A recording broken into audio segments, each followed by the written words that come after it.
Iran एक ऐसा देश जो बाहर से मजबूत, सख्त और अनुशासित दिखता है, लेकिन अंदर से गुस्से, दर्द और घुटन से भरा हुआ है।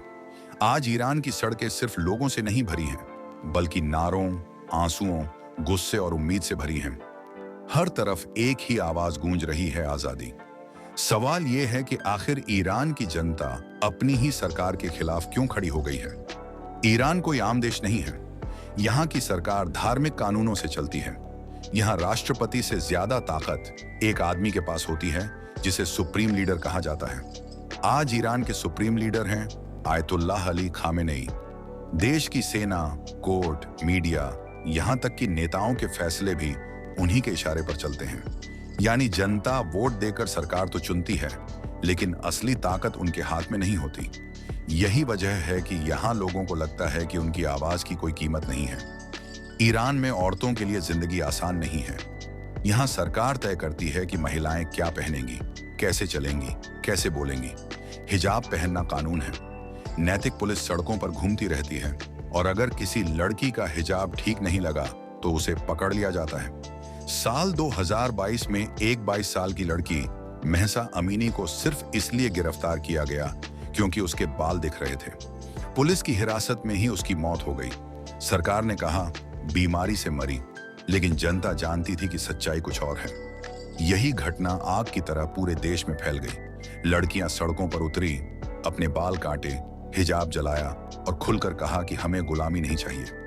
ये सिर्फ कपड़े का मामला नहीं था, ये इज्जत, आजादी और अपनी जिंदगी पर हक का सवाल था।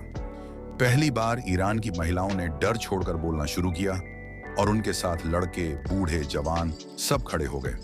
लेकिन यह गुस्सा सिर्फ हिजाब तक सीमित नहीं था। ईरान की जनता सालों से परेशान है। बेरोजगारी बहुत ज्यादा है। पढ़े लिखे युवा नौकरी के लिए भटक रहे हैं। महंगाई इतनी बढ़ गई है कि आम आदमी के लिए घर चलाना मुश्किल हो गया है। खाने पीने की चीजें, दवाइयां, किराया सब कुछ महंगा है। लोग मेहनत करते हैं, लेकिन पैसा हाथ में नहीं बचता। ऊपर से ईरान पर अमेरिका और पश्चिमी देशों के प्रतिबंध लगे हुए हैं। इन प्रतिबंधों की वजह से व्यापार बंद है, तेल बेचने में दिक्कत है, दवाइयां तक महंगी हो जाती हैं। लेकिन जनता पूछती है कि जब देश के अंदर लोग भूखे हैं, तो सरकार बाहर की जंगों पर पैसा क्यों बहा रही है? ईरान सीरिया, लेबनान और यमन जैसे देशों में अपने गुटों को सपोर्ट करता है, हथियार भेजता है, लड़ाई लड़ता है। जनता कहती है कि हमें रोटी चाहिए, हमें नौकरी चाहिए, हमें चैन की जिंदगी चाहिए, हमें जंग नहीं चाहिए। लोगों को लगने लगा है कि सरकार धर्म के नाम पर सिर्फ कंट्रोल कर रही है। यहाँ हर चीज पर पाबंदी है। क्या पहनना है, क्या देखना है, क्या सुनना है, क्या बोलना है, सब तय है। सोशल मीडिया पर भी रोक, इंटरनेट भी बंद, टीवी भी सरकारी। यानी सच तक पहुंचना भी मुश्किल है। जब आदमी बोल नहीं सकता, लिख नहीं सकता, सवाल नहीं कर सकता, तो उसके अंदर गुस्सा भरता जाता है। वही गुस्सा आज सड़कों पर दिख रहा है। सरकार ने इन प्रदर्शनों का जवाब ताकत से दिया। पुलिस, सेना और सुरक्षा बलों को उतार दिया गया। आंसू गैस, लाठियां, गोलियां, गिरफ्तारियां शुरू हो गईं। हजारों लोगों को जेल में डाल दिया गया। कई लोग मारे गए, कई लापता हो गए। इंटरनेट बंद कर दिया गया ताकि दुनिया को सच्चाई न दिखे। लेकिन डर के बावजूद लोग फिर भी निकल रहे हैं, क्योंकि अब उन्हें लगने लगा है कि चुप रहना मरने से भी बदतर है। ईरान की खास बात यह है कि यहाँ की नई पीढ़ी डरने को तैयार नहीं है।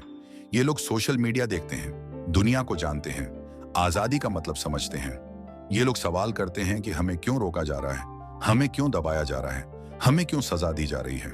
यही सोच सरकार के लिए सबसे बड़ा खतरा है, क्योंकि जब सोच बदलती है तो सिस्टम भी हिलता है। ये प्रदर्शन सिर्फ सरकार के खिलाफ नहीं है, ये पूरे सिस्टम के खिलाफ है। लोग अब ये नहीं कह रहे कि कानून बदलो, लोग कह रहे हैं कि तरीका बदलो। लोग अब सुधार नहीं, बदलाव चाहते हैं। यही वजह है कि ईरान की सरकार सबसे ज्यादा डरी हुई है। अब सवाल यह है कि क्या ईरान बदल पाएगा? यह आसान नहीं है। सिस्टम बहुत मजबूत है, सेना सरकार के साथ है, धार्मिक ताकत बहुत गहरी है। लेकिन इतिहास गवाह है कि जब जनता एक बार जाग जाती है, तो उसे हमेशा के लिए सुलाया नहीं जा सकता। आज ईरान की सड़कों पर सिर्फ नारे नहीं हैं, वहां एक सपना है। एक सपना आजादी का, इज्जत का और इंसान की तरह जीने का। ये लड़ाई सिर्फ ईरान की नहीं है, ये हर उस देश की कहानी है जहां ताकत ऊपर है और जनता नीचे। ईरान आज जल रहा है, लेकिन ये आग सिर्फ गुस्से की नहीं है, ये आग बदलाव की है।